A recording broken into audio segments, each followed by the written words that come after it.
Students, in today's lecture, we will discuss the topic we left behind, that is dimension.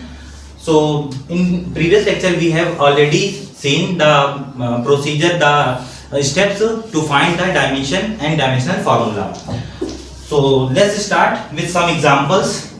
So, our first one example is today's lecture is work. So, students, we are going to find out the dimensional formula and dimension for the physical quantity which is work. So I told you, मैंने आपको बताया था कि जो work होता है कोई भी फिजिकल क्वांटिटी है और अगर इसकी आपको डायमेंशन फाइंड आउट करनी है तो you have to require the formula of that physical quantity and you know that the work is force into displacement, force into displacement. Okay, now in previous lecture we have already find the dimension of force, so I am writing it directly in large bracket ml t minus 2. This is the dimensional formula for the force, ml t minus 2. And what about displacement? As I told you, displacement is analogous to length. ये क्या है, length के ही similar होता है. ठीक है, तो इसके लिए डायमेंशनल फॉर्मूला, डायमेंशनल सिंबल आपका क्या है, लेंथ का l है. ओके, नाउ इसको सॉल्व करते हैं, मैथ लगाते हैं, इंडिसेस लगाते हैं यहाँ पर, तो ये आपका क्या हो जाएगा, ml, l और l आपका l की power 2t minus 2. So this is the dimensional formula, this is the dimensional formula, this is the dimensional formula for the work ml2 t minus 2. What is the dimensions here? Students, dimensions are 1, 2, minus 2.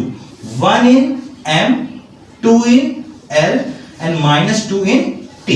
So these are the dimension and this is the dimensional formula. Okay, now we would learn, we would understand what is the dimensional equation. Okay, there is another term, dimensional equation. So I am telling you what is dimensional equation. Students, if we represent work as w and w equal to dimensional formula is what, ml2 t minus 2.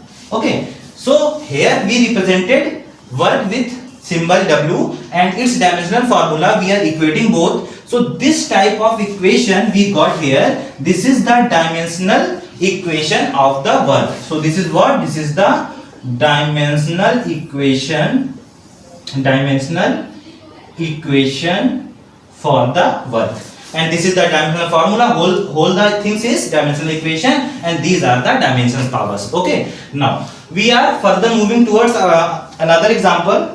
And next example is pressure. Next example is pressure. So what is the formula of pressure, student? I told you, you have to only require the formula for finding the dimension.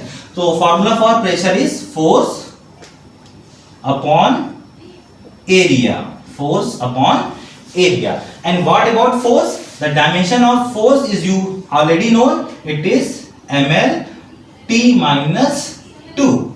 And what about area? As I told in the previous lecture, the dimension of area is length into breadth. Formula is length into breadth and the dimension is l into l, that is l square. So we are writing here directly l square. Okay, now we move this term in the numerator. So what it becomes? It becomes ml t minus 2 into l to the power minus 2 and it comes ml 1 minus 2, that is minus 1 t minus 2. So this is the dimensional formula for the pressure. Okay, and what is the dimensions? m की power यहाँ पे क्या है, 1 minus 1 minus 2. So these are the dimensions of the pressure, 1 in m, minus 1 in l and minus 2 in t. Okay, so our next example is kinetic energy. Our next example is kinetic energy. Kinetic energy. Kinetic energy.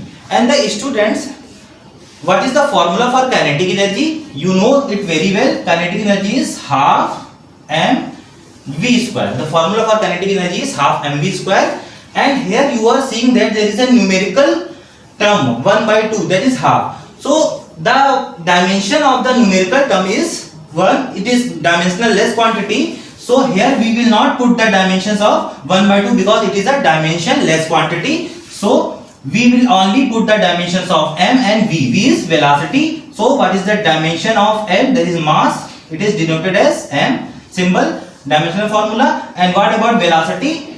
We have find earlier, and if you forget velocity formula, you can derive it in rough. So velocity is equal to displacement upon time. Just write displacement upon time. And what is displacement? Displacement is analogous to length, that is L by T. And when we move this term at T in the numerator, it becomes LT minus 1 and enclosed in a large bracket. Okay. So this is the dimensional formula for velocity. Just put it here, LT minus 1 and whole to the power 2.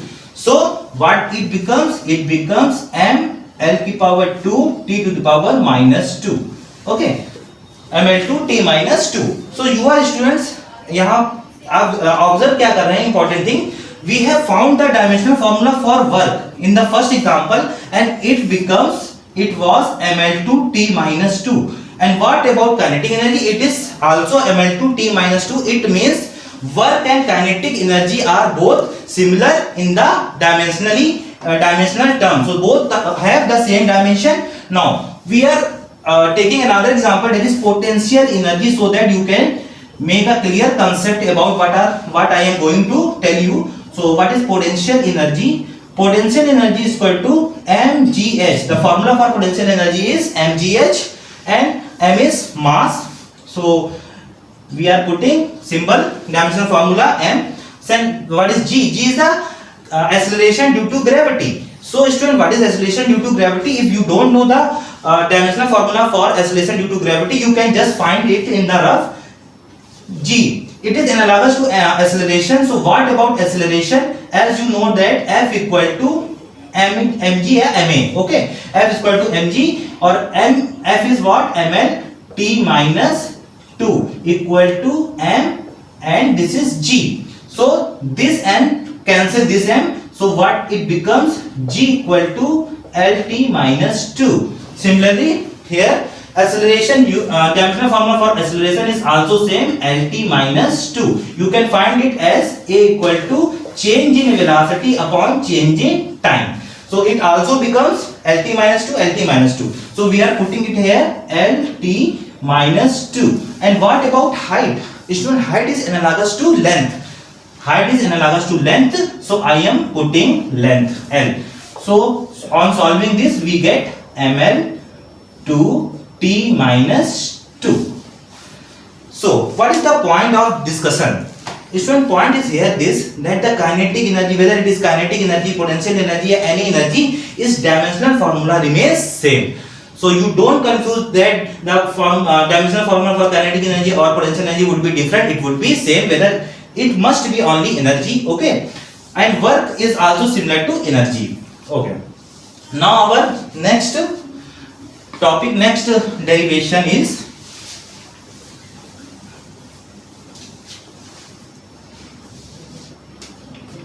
stress. We are going to find the dimensional formula for stress. So for stress you have to know the formula, and stress formula, as you didn't study it, when you study it then you will know it. So stress is what? Force upon area. Force upon area. And what about force? It is simply ml t minus 2. And what about area? It is L t to the power 2. When we solve it, when we move this term in the numerator, it becomes ml minus 1 t minus 2. So this is the dimensional formula for the stress, and the dimensions are 1 minus 1 minus 2. It is analogous to pressure, as I discussed it earlier. What about strain? Stress and strain. For strain you have to know the formula. Formula for strain is change in length upon original length. Change in length upon original length. Okay. So change in length is analogous to length. So we represent it symbol L. And what about length? It is also L. And for L cancel. It is 1. It means it has no dimension. It is dimensionless quantity. Okay, so we can write it as m to the power 0, l to the power 0, t to the power 0. We can also write 1 as m to the power 0, l to the power 0 and t to the power 0, because m to the power 0 becomes 1, l to the power 0 becomes 1 and l t to the power 0 becomes 1. So here the dimensions are 0, 0 and 0 in m, l and t. So I think you have clear idea about strain. It has dimensionless quantity. It is dimensionless quantity. It is dimensionless quantity. Okay. Now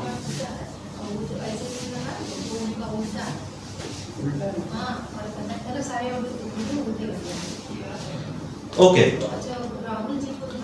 next discussion is refractive index, students. What is refractive index? Refractive index, in the class 10th you have studied this term, that's why I am taking the example of refractive index. And refractive index is velocity of light in air or free space upon velocity of light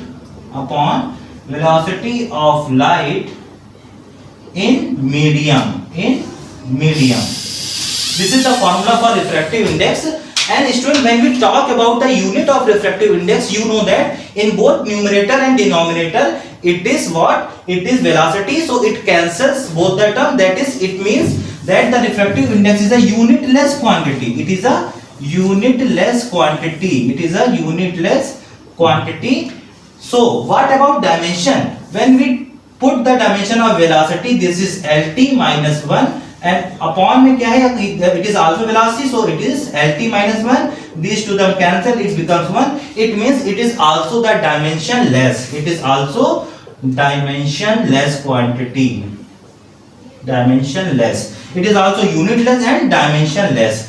Actually, we are taking this example because I am notifying you a important point here, and just one example. After that, we made a conclusion. So what that point is here? I am now defining the dimension formula for plane angle. Okay, student, for plane angle, you know that the formula, as you already studied this formula in the junior sections. Plane angle is equal to what? Arc upon radius. You know that the formula for angle is equal to arc upon radius. And as you know that arc is measured in meter, it means it belongs to length. Okay, so for length I am writing here L, and for radius it is also belong to length, so it is also L. L and N cancel, it becomes 1. It means plane angle is also dimensionless quantity, but it has unit, student. What is unit of plane angle? Unit of plane angle is radian. So you are seeing here its unit is radian and is dimensionless. It is a dimensionless quantity. So what is our point? Now we are concluding. Conclusion is here: if any quantity which is unitless, it also compulsory that it would be dimensionless. Means अगर कोई physical quantity आपकी unitless है तो उसकी dimension भी नहीं होगी. But vice versa is not true. It means अगर कोई dimensionless quantity है तो उसकी unit नहीं होगी. It is not true. देखिए यहाँ पर इस एग्जांपल में मैंने आपको दिखाया, यहाँ पर देखिए इसकी ये dimensionless है, but it has unit. So I think you have clear idea about what I am telling you in the today's lecture. Just one example, and finally we stop this topic here. Now,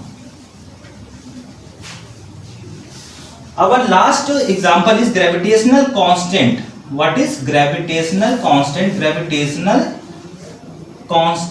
is capital Z, and this term you have studied in the class 9 physics topic in Newton's law of gravitation. So from where I am taking the formula, and the formula for gravitational force F is equal to Z m1 m2 upon r square. I think you know this formula very well. Now what about force? We have to find the dimension of G. So I am making the G as a subject, and G equal to what? Fr square upon m1 m2. Just solve some numerically here. Now what about F? I have already discussed it. ml p minus 2. This is the dimensional formula for the force. This is the radius. Or you can say this is the distance between the two object. So it is a distance, it means it is length, analogous to length. So I am writing it as L square. Now what about m? Mass. This is m, and second one is also mass. This is also m. 1m is cancelling 1m, and this m becomes in numerator, so it becomes m to the power minus 1, L2 L1, that is L to the power 3, T to the power minus 2. So this is the dimension for the gravitational constant, and we can write dimensions as minus 1, 3 and minus 2. Minus 1, 3 and minus 2, minus 1 in m and 3 in this. So I think you have cleared idea what we have discussed in today's lecture. So finally, thanking you. We will meet in the next lecture. Thank you. Hello students, welcome to my online classes from class first year and subject is today I am going to start oxidation number. This is the topic of redox reaction. In previous video we discussed what is oxidation, what is reduction, and what is the definition of redox reaction. So what is redox reaction? Redox reaction are those reactions in which oxidation and reduction takes place together. One component is oxidized, so other is get reduced. Now today I am going to start oxidation state, and it is also known as oxidation number. So what is oxidation state and oxidation number? Oxidation number is the charge of an atom present in molecule. It is the charge on an atom in a species. For example, if we take HCl.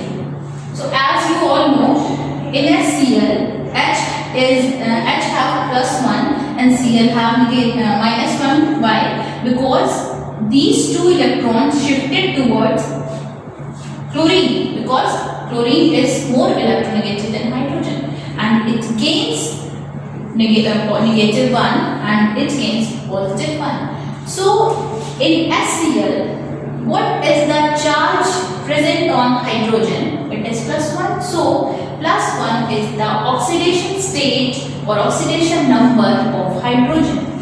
And in HCl, what is the charge present on Cl atom? So it have minus 1. So minus 1 is the oxidation state and oxidation number of Cl.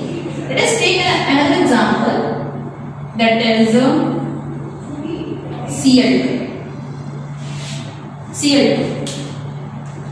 In Cl2, both are same atom, Cl bonded with Cl. So both have same electronegative. So in this compound, that is Cl2, Cl oxidation number is Cl. There are various methods for the calculation of oxidation number. One is the calculation of formal charge. It is just a formal charge of an atom present in a molecule. In a covalent bond, assign negative to more electronegative atom and positive to lesser electropositive atom. For example, in HCl, it is covalent bond. In a covalent bond, assign minus 1 to more electronegative atom. Cl is more electronegative than hydrogen, so assign minus 1. And positive 1 to lesser electropositive atom. So H is electropositive element, so assign plus 1. So it is just a formal charge present in an atom in molecule. Now we take other examples.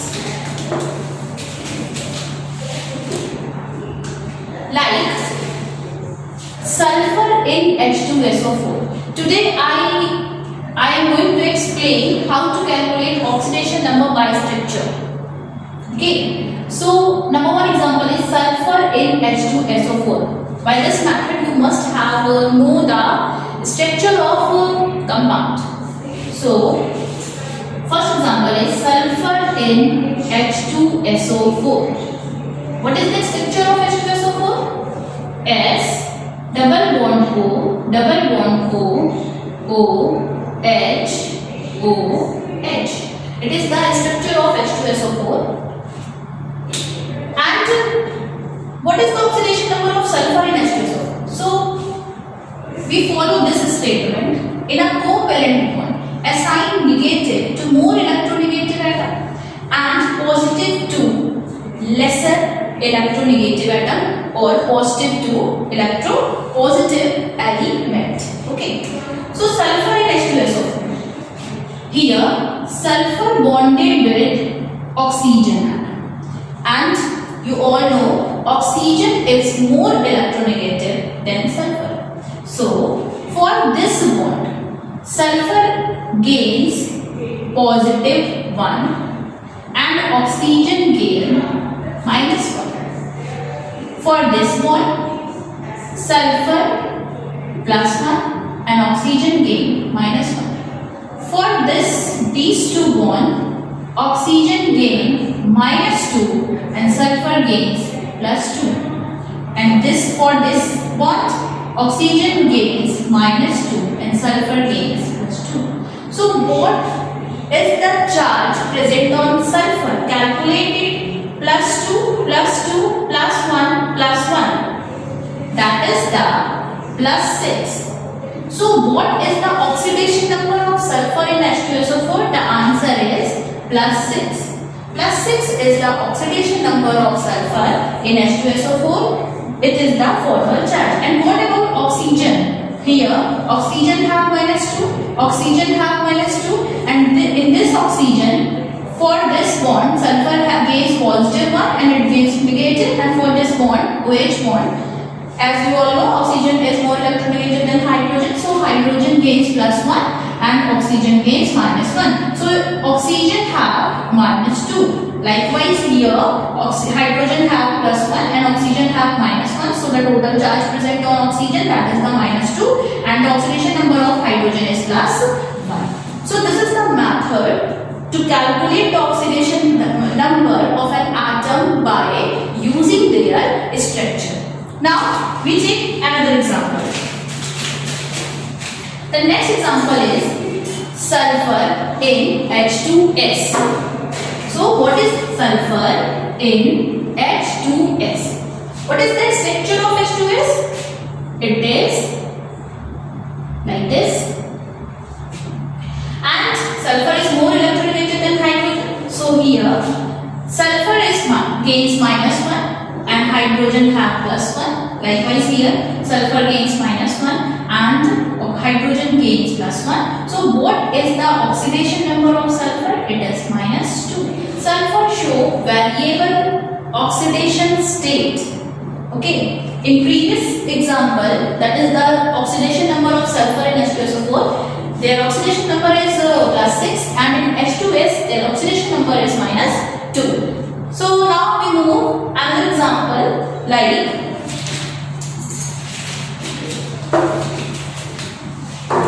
nitrogen in NO2. Nitrogen in NO2. What is the structure of NO2?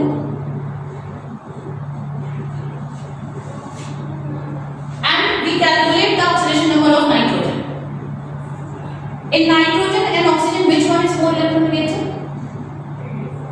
Oxygen is more electronegative than nitrogen. So for this bond, oxygen have minus 2 and nitrogen have plus 2, and for this bond oxygen have minus 2 and nitrogen have plus 2. So the total oxidation number present on nitrogen is plus 4. The total number of charge present on nitrogen is plus 4. Nitrogen is an element, it also show variable oxidation number. Now let us take another example, that is the carbon in CO2. carbon in CO2 have linear structure. CO2. Which one is more electronegative than in between carbon and oxygen? So answer is oxygen is more electronegative than carbon. So for this one, oxygen have -2 and carbon have +2. And for this one, oxygen have -2 and carbon have +2. So what is the total forward charge present on carbon? That is the +4. So what is the answer? That is the +4. Carbon in CO2 is +4. Okay. Now we move another example, that is carbon in CCl4. Carbon in CCl4. What is the structure of CCl4? And which one is more in between the carbon and chlorine? So answer is chlorine. Chlorine is more electronegative than carbon. So for particular this one, Cl have -1 and carbon gains +1. For this particular one, also Cl have -1 and carbon gains +1.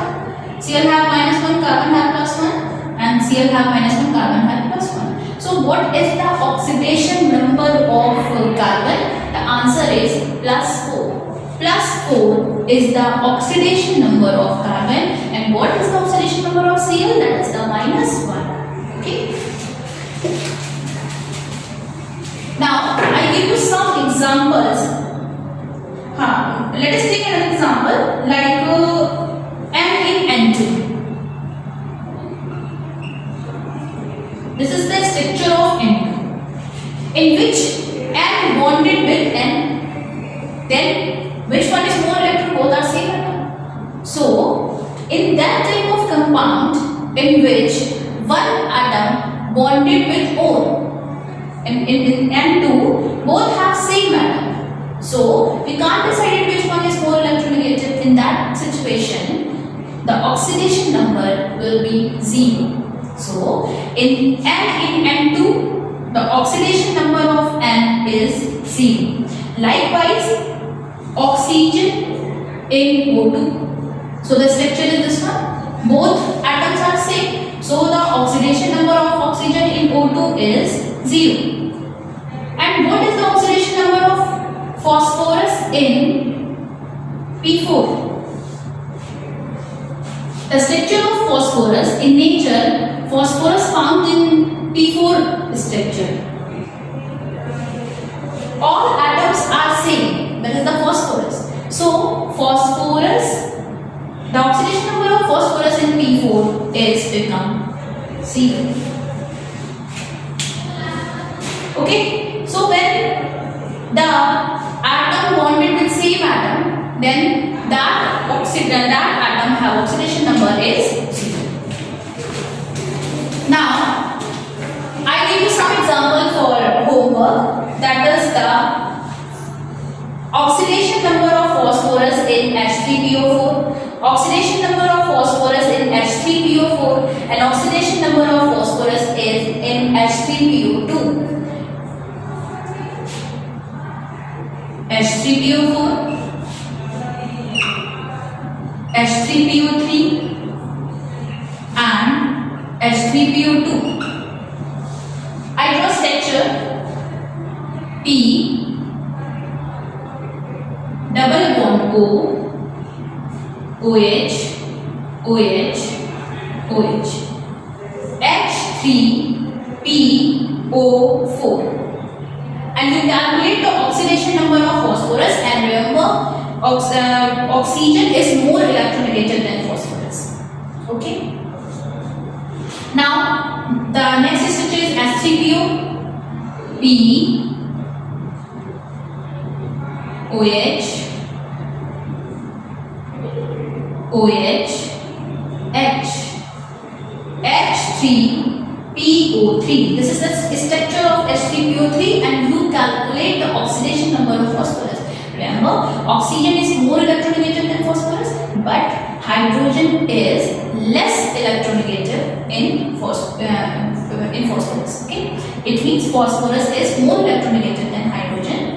Okay, so you calculate the oxidation number of phosphorus. And H3PO2, what is the structure of H3PO2? P double bond O, OH, H, H.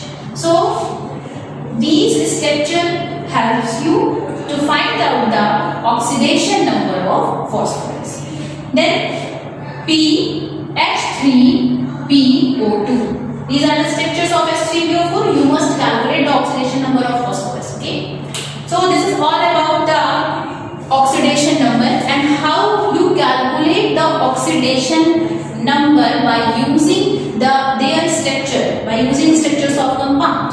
I hope you understand it and understand well what is oxidation number and how we calculate the oxidation number of particular atom in by using their structure. In next video, we take another method for the calculation of oxidation number of an atom in molecule. Thank you.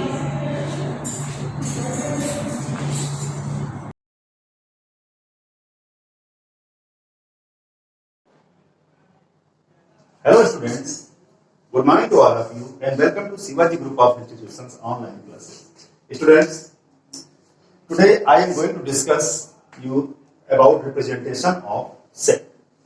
How we represent a set and what are the methods of representing a set.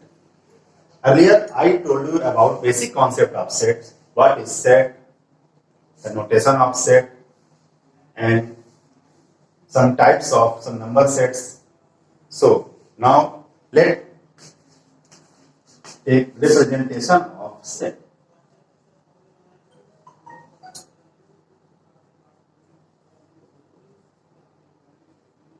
Students, there are two methods of representing a set. First, roster method, or we also say this method as tabulation method or tabular method.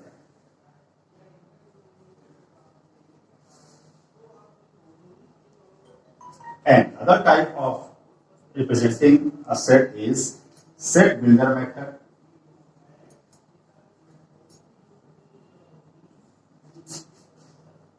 or property method.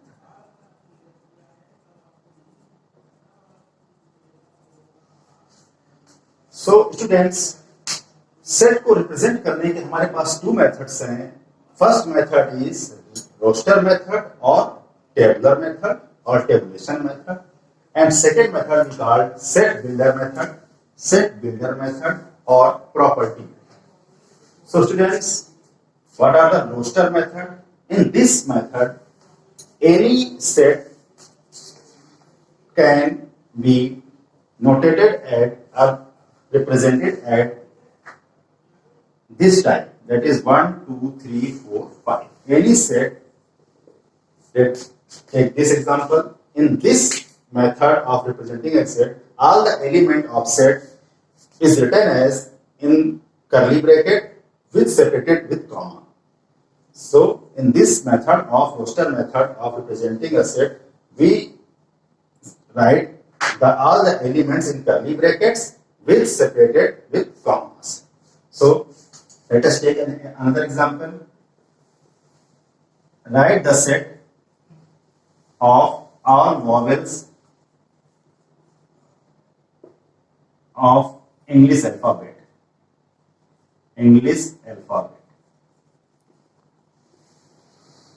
So, students, we all know that English alphabet is what is included? A, E, I, O, U. So, the English alphabet vowels are A, E, I, O, U. So, students, these are the members of the vowels. So, the set we can write in curly bracket A, E, I, O, U. So, this is the roster method, representation of roster method of any set.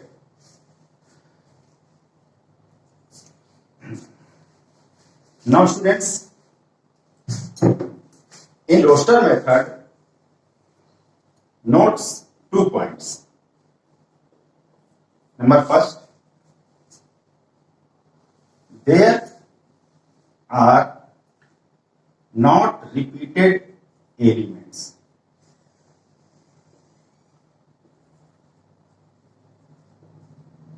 in brackets.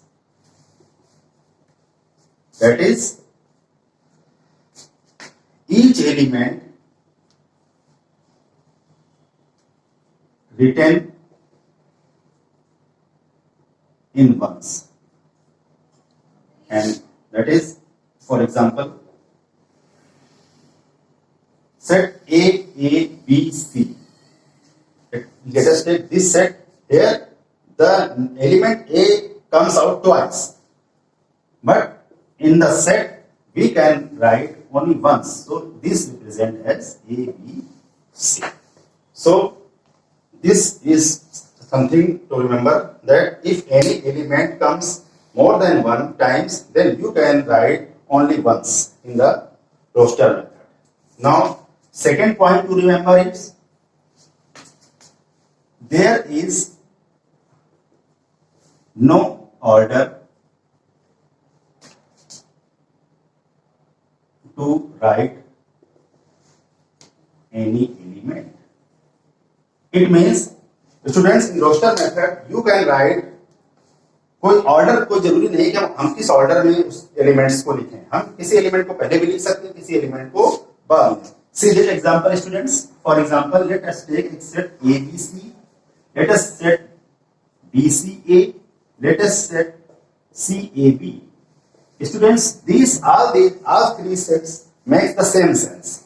So this is the, you can say, ABC, because order does not affect the nature of the set. So students, this is the roster method. So hence summary of roster method is that in roster method all the elements are written in the curly brackets separated with comma. So each statement is the elements written in curly bracket separated with comma, and every element comes only once time. If there is repeated, then you can write only one time. And second thing is that there is no order to write any element. अगर order आपका कोई element पहले लिख दें या बाद में लिख दें, तो ऑर्डर में कोई मीनिंग नहीं रखता. किसी को भी पहले और किसी को भी बाद में रख करके वो सेम सेट ही माना जाएगा, सेम सेट ही होगा. Students, now students, let us take set builder method. What is set builder method? In this method of representing a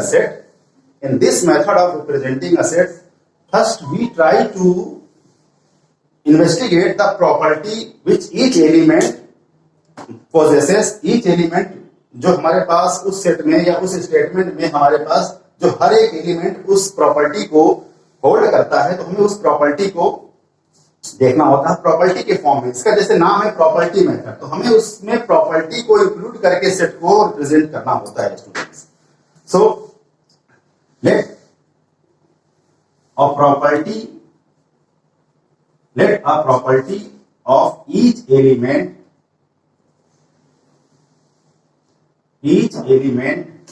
of set possesses is P. So we can write set in set builder form, student, as that type all x such that x has property P. Students, you can write also in this form all x such that, this is also a symbol of such that. इस तरीके से हमारे पास vertical अगर हम लोग line खींच दें, तो this is also such that means इस प्रकार x has property P. So any representation in set builder form, we first investigate the appropriate property. उस प्रॉपर्टी को पहले हम इन्वेस्टिगेट करेंगे जो हर एलिमेंट रखता हो. हर एलिमेंट में वो प्रॉपर्टी डिफाइन होनी चाहिए. फिर हम उस सेट को बनाने के लिए उस प्रॉपर्टी को ही लिख देते हैं उसमें, तो वो सेट बिल्डर फॉर्म में बन जाता है. अब इसके लिए बच्चों कुछ एग्जांपल्स देते हैं हम लोग कि हम कैसे सेट बिल्डर फॉर्म में रखें. Now students, let us take some examples based on set builder form. Write a set in set builder form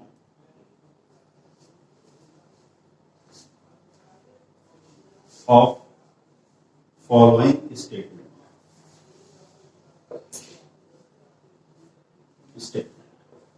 First, students, set of all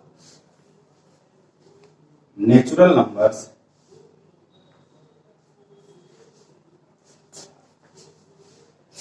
less than 10. So students, I will told that roster and also set builder. So students, this example in roster form we can write as that set of all natural numbers less than 10. So you can also write in roster form all elements should be written in the curly bracket with comma. So natural number is 1, 2, 3, 4, 5, 6, 7, 8, 9. So this is the representation of this statement in the roster form.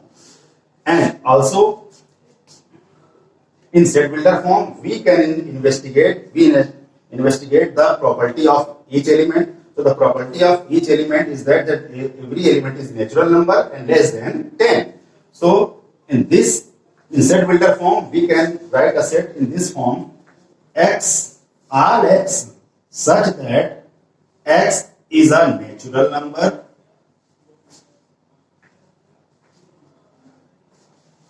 where x is less than 10. So this is the difference between roster and set builder form. If any statement given, we can write in roster form as well as set builder form. In roster form, all the elements should be written in the curly brackets with separated with comma, and in set builder form, there is property written in the brackets.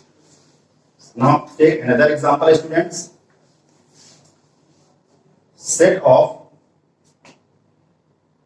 all vowels in English alphabet.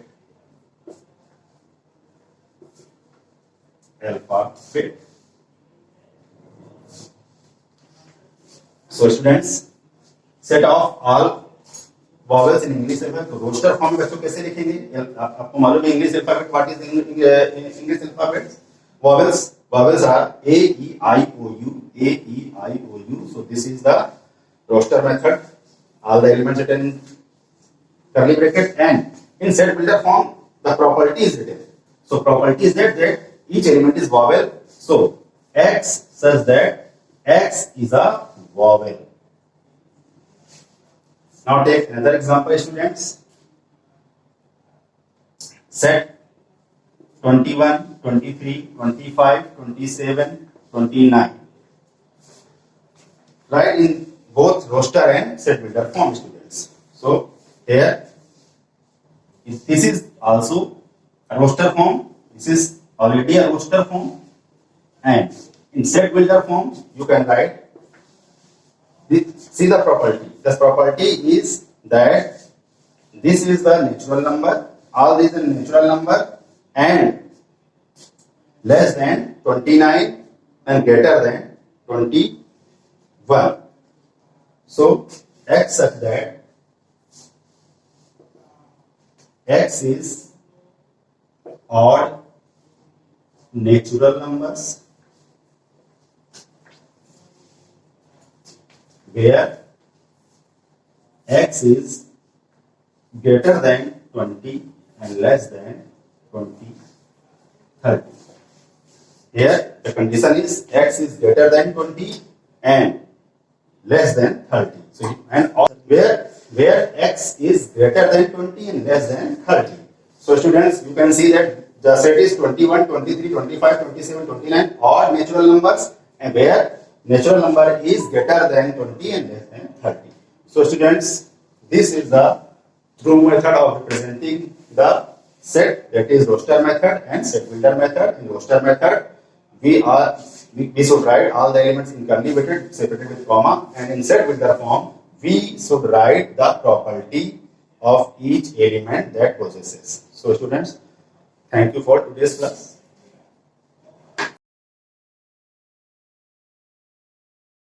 Hello student, have a wonderful morning to one you all. I really welcome you on this video class. Students, it's really a wonderful pleasure for me that I am going to deliver a video lecture to you. I just want to remembering you the last previous class that we have studied the chapter My Struggle for an Education. The particular chapter was written by Booker T. Washington that was completely completed. So today we will start the poetry section that is before you written over here. Student, the poem name is The Scholar and it's composed by Robert Southey. So today we will study this poem. Today we will go through this poem. So, before starting the poem, I just want to tell you something about the poet. If we talk about the poet Robert Southey was born on 12th August 1774 and the date of birth is 21st April. So, we can say that Robert Southey belongs to Romantic age between the Victorian age. So he was in the middle of Romantic age and Victorian age. Robert Southey was very versatile genius. He has a great learned person and he had a good friend Samuel Taylor Coleridge. Samuel Taylor Coleridge means S.T. Coleridge. So student, do you know S.T. Coleridge belongs to Romantic age. So Robert Southey really had a great aspiration. He had a literary beauty in his poems and he has written such type of the poem that has a great moral lesson.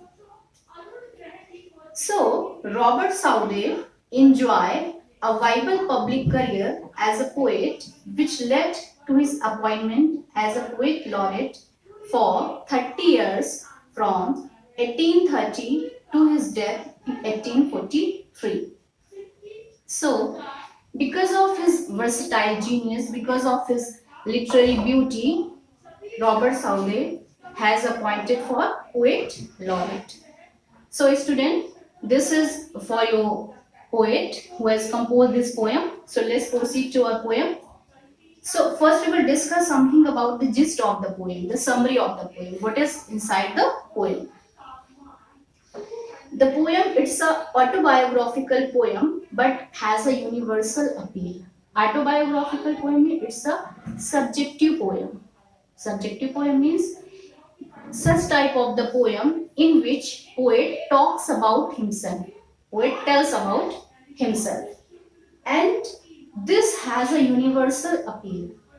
In spite of poet talking about himself, but the poem has a universal tone. This is one of the popular poems of the Southey, one of the best poem of the Southey. It's a short but very didactic poem, but has a moral tone. The poem shows the poet's love for books. Through this poem, we will come to know that the poet is very fond of books. As we know, Southey was very fond of books. He was always in the midst of books in his own library.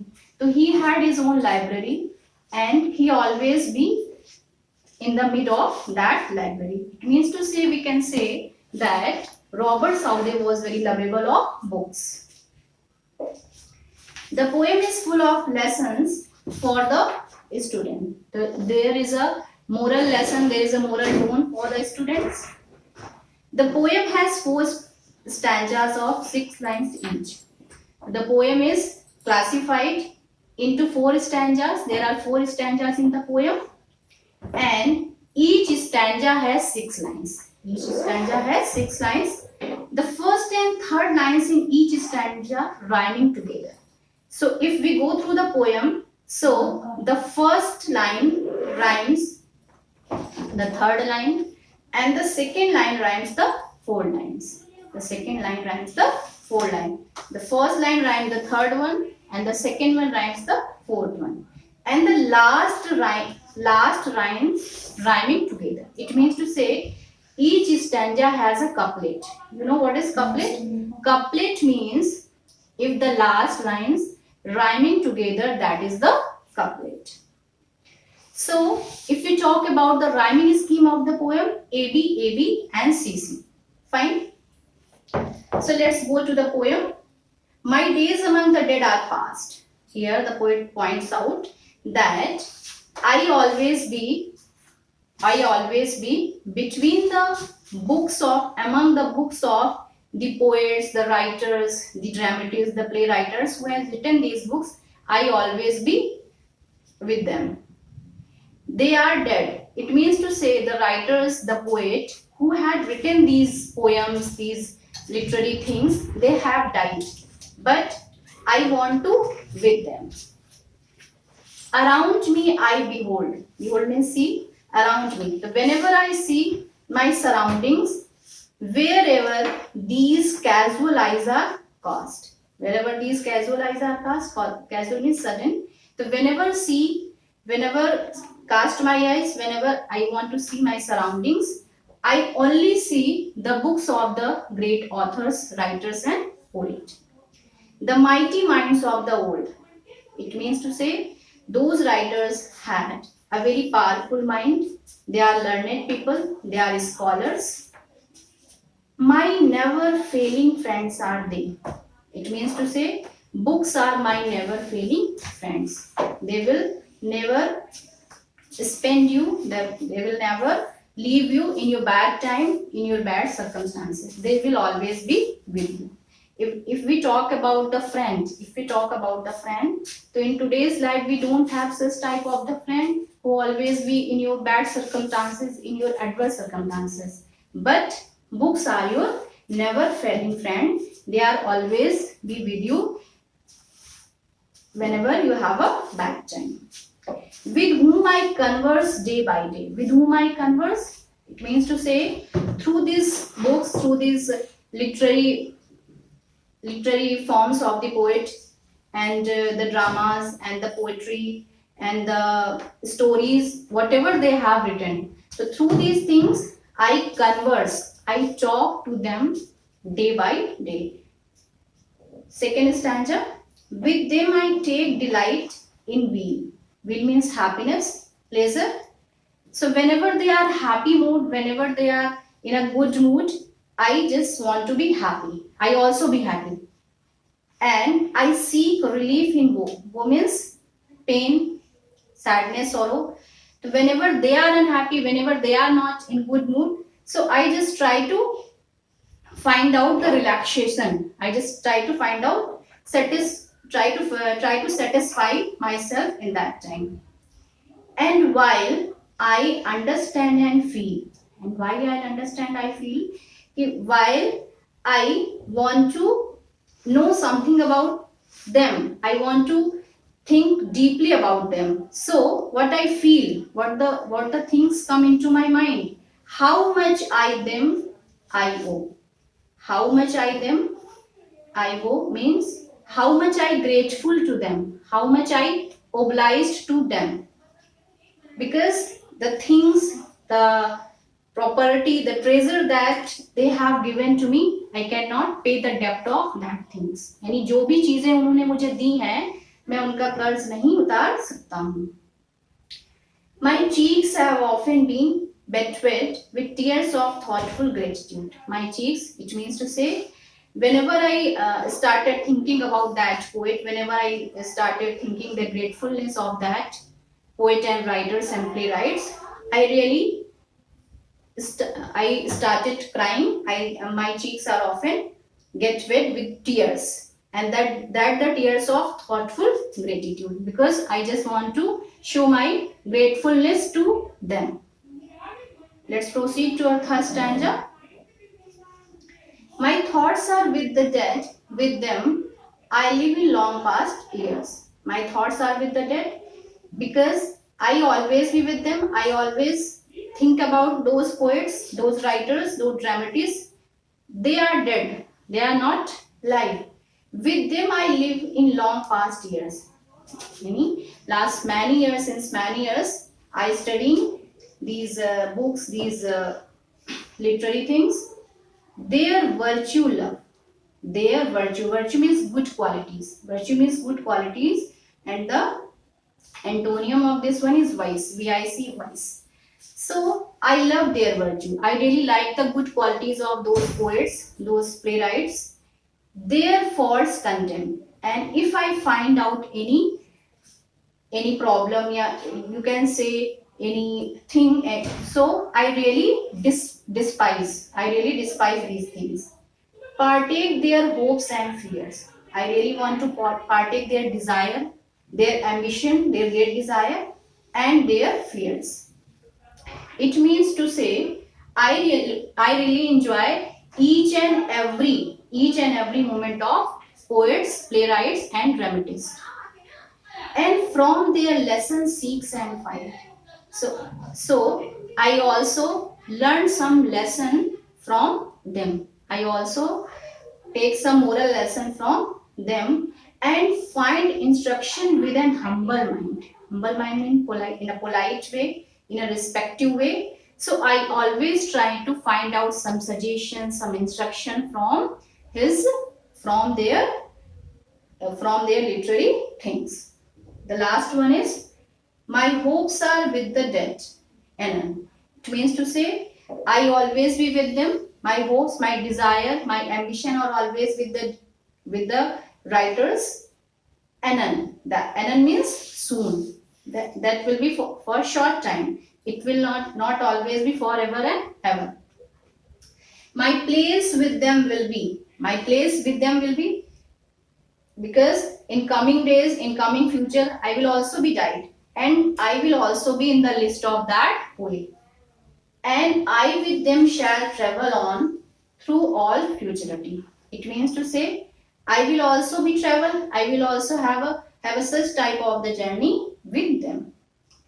At leaving here a name, I trust that will not perish in the dust. Perish means destroy, demolish. Because I will always with them. To like them, I will always have such type of the name, have such type of the fame and popularity, and that type of the popularity and name will never perish into the dust. It will always be in my life. So student, this is the poem, and after this poem, after go through all this poem, you have to do the explanation of the particular stanzas, explanation of the particular stanzas. So student, you have to do the explanation of these two stanzas, the first one and the last one. As I told you, first you have to write the reference of the stanza, then context, then explanation, then literary beauty. So it's only for today. Thank you and have a nice day to one and all.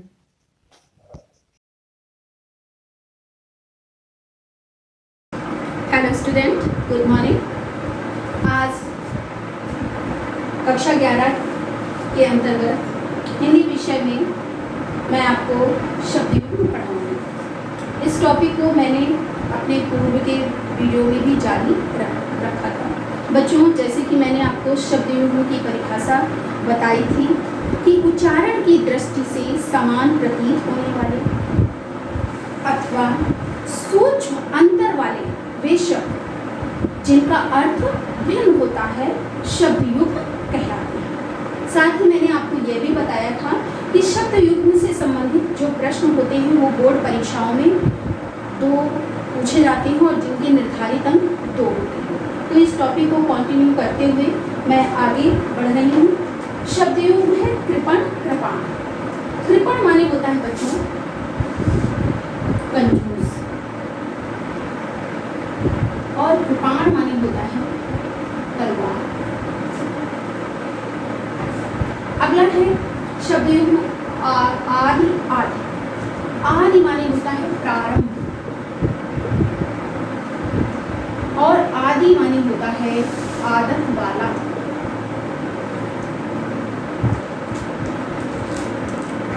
अगला शब्द युग्म है बच्चों भारती। भारतीय। भारती माने होता है सरस्वती, और भारतीय माने होता है भारत का रहने वाला।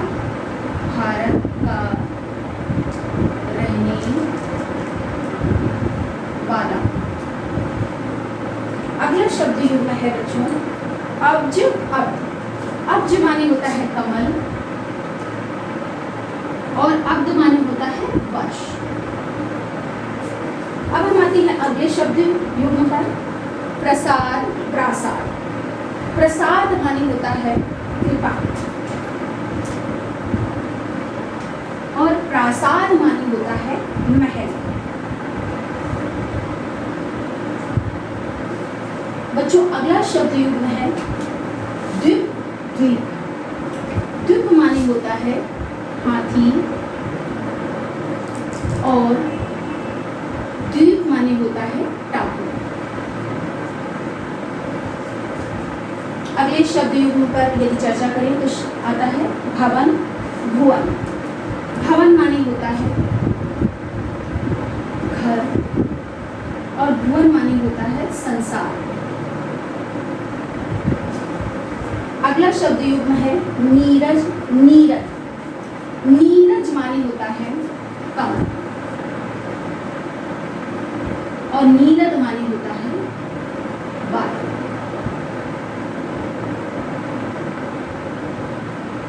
बच्चों इसी तरीके का एक शब्द आपसे और भी पूछा जा सकता है नीरथी। तो नीरथी माने समुद्र होता है।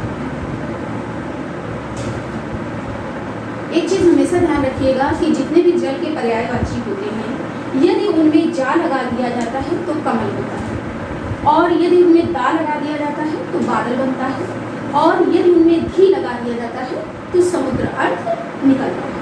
अगला शब्द युग्म है हरि। हर। हरि माने होता है विष्णु और हर माने होता है शिव। अगला शब्द युग्म अभी मैंने डिस्कस किया वैसा ही आ रहा है जलद। जलद और जलज। तो जलद मैंने बताया था कि अगर दा लगाने पर क्या बनता है तो जलद माने होगा बादल। जलद माने समुद्र और जलज माने होगा आपका कमल। अगला शब्द युग्म है बच्चों अवलंब। अविलंब। अवलंब माने होता है सहारा। अविलंब माने होता है शीघ्र। इसके उपरांत जो शब्द युग्म आता है बच्चों शर। सर। सर माने होता है बाण या तीर भी बोल सकते हैं उसको और सर माने होता है तालाब।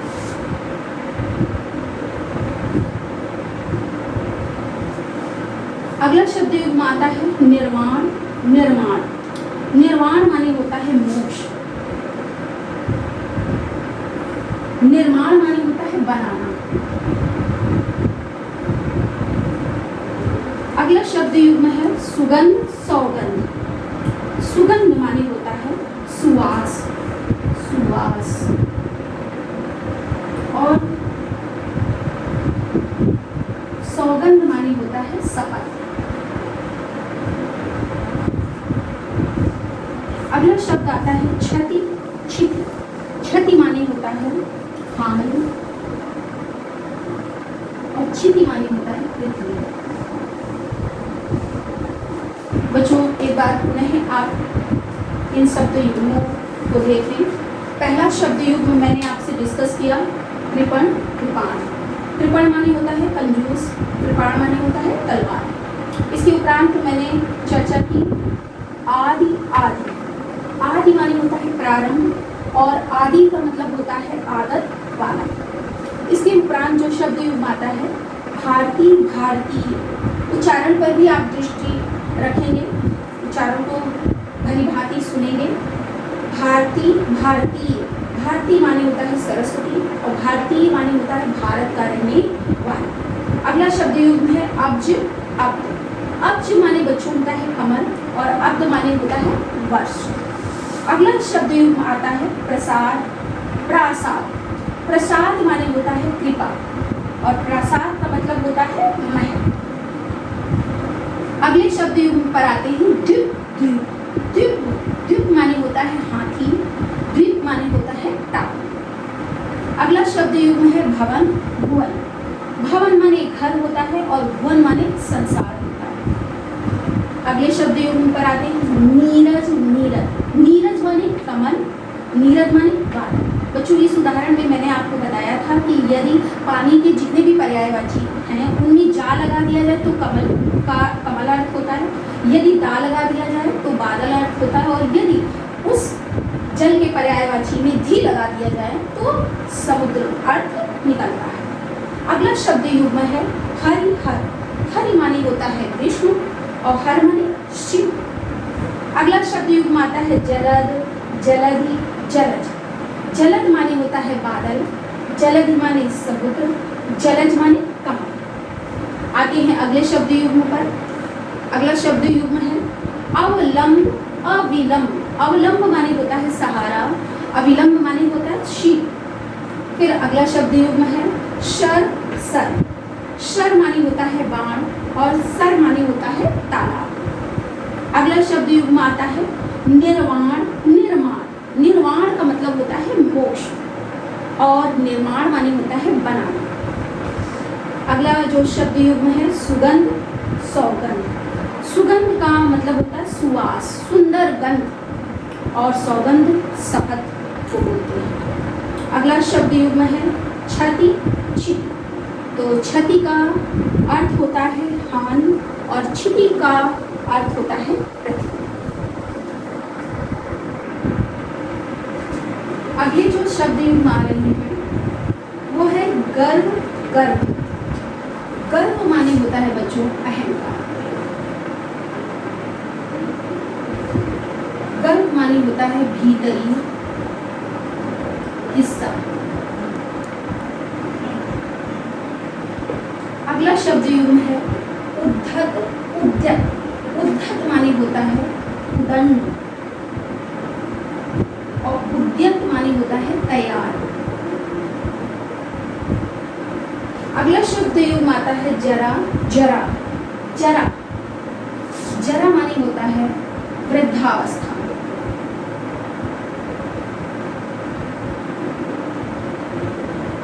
जरा माने होता है तनिक, या इसे थोड़ा भी कह सकते हैं। अगला शब्द युग्म आता है दिन दिन। दिन माने होता है दिवस। दीन माने होता है निर्धन। अगला शब्द युग्म आ रहा है निधन निर्धन। तो निधन माने होता है मृत्यु और निर्धन माने गरीब। अगले शब्द युग्म पर आते हैं परिणाम परिमाण। परिणाम माने होता है निष्कर्ष।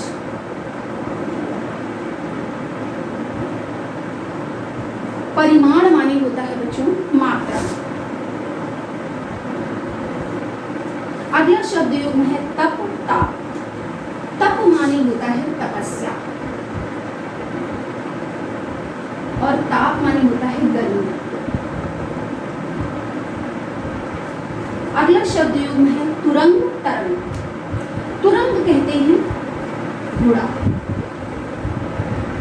तुरंग का अर्थ होता है घोड़ा। तरंग का मतलब होता है प्रवाह। अगला शब्द युग्म आता है पवन पावन। पवन माने तो आप जानते ही हैं वायु, और पावन का मतलब होता है पवित्र। अगला शब्द युग्म है रुचिर रुधिर। रुचिर माने होता है सुंदर और रुधिर माने होता है लाल।